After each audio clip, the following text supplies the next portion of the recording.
Le Centre intégré universitaire de santé et des services sociaux du Saguenay-Lac-Saint-Jean confirme qu'il y aura pour 9 millions de dollars de réorganisation de services et 28 postes coupés dans le réseau de la santé d'ici 2 ans. Oui, et du côté du CIUS et du côté syndical, on interprète totalement différemment donc les conséquences de ces coupes. Gilles Munger.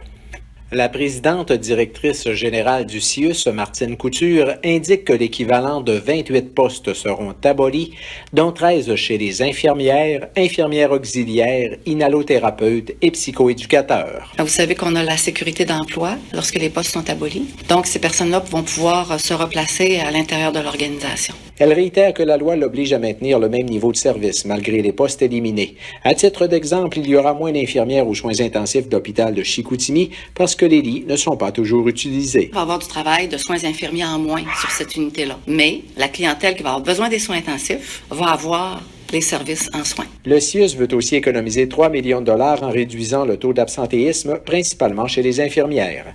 Martine Côté est présidente régionale de la Fédération interprofessionnelle de la santé du Québec. Pourquoi il y a tant d'absentéisme? Parce que les professionnels en soins sont épuisés. Pourquoi sont-ils épuisés? À cause de la lourdeur des cas. Là, on coupe encore dans les postes. Est-ce que vous pensez vraiment que ça va diminuer l'assurance salaire?